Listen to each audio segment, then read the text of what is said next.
I guess I start with the words of Hatikva, which I have always found very meaningful in that it talks about the soul of the Jew is yearning and that our hope is not yet lost.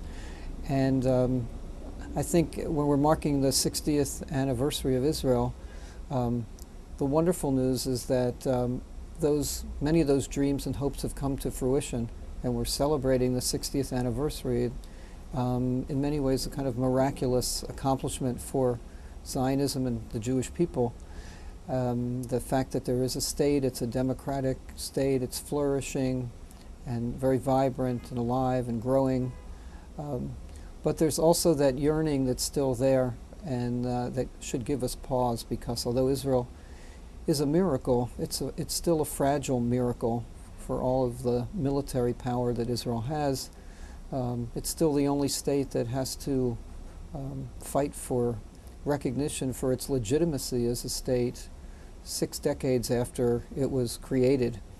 It still worries about the United Nations and an international community that seems to be not at peace with an Israel as it is. So I think for the Jewish community, for each of us who love and care about Israel, we have to continue not only the yearning, but we have to take our feelings and our sentiments and translate them into positive action for Israel and support for Israel.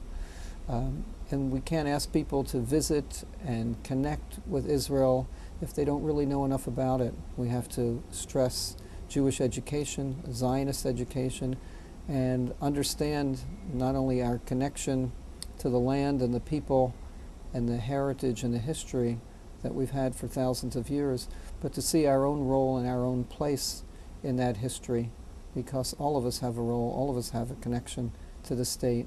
And the more we learn about our history, the more we learn about our connections, the more we understand the people of Israel, the more pride we'll feel and the more connection we'll feel to it. One of the reasons that Israel is important to me as an individual is to feel part of something larger than oneself. I think we feel that with family, we feel it with community, and those feelings are even greater when one visits Israel and one realizes that the people of Israel are really our brothers and sisters, and we find ourselves part of that larger community. That's always been very inspiring to me. And I think the sense of the Jewish peoplehood, of the Jewish nation, takes on that much more meaning when we visit Israel and we feel a part of the country itself, the people itself. I grew up in a very small Jewish community in Annapolis, Maryland. My late father was the rabbi of the only synagogue in town for 40 years. And so comparing that experience to my experience of being in New York, which is not so much a Jewish community as many Jewish communities, I see tremendous contrasts. And one of the things I've learned growing up in Annapolis is that the smaller a community is, the more the people seem to be able to work together, stick together. Sometimes I worry about New York and its size, is that each segment of the community has enough critical mass that it feels it doesn't have to have anything to do with the other parts of the community.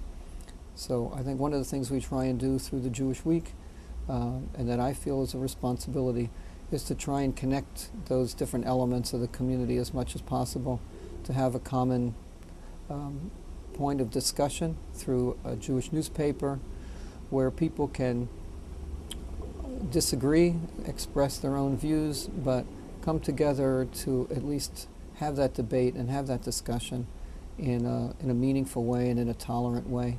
So that's one of my hopes for, when we talk about the community, is to bring people together enough to be able to discuss and seek common ground.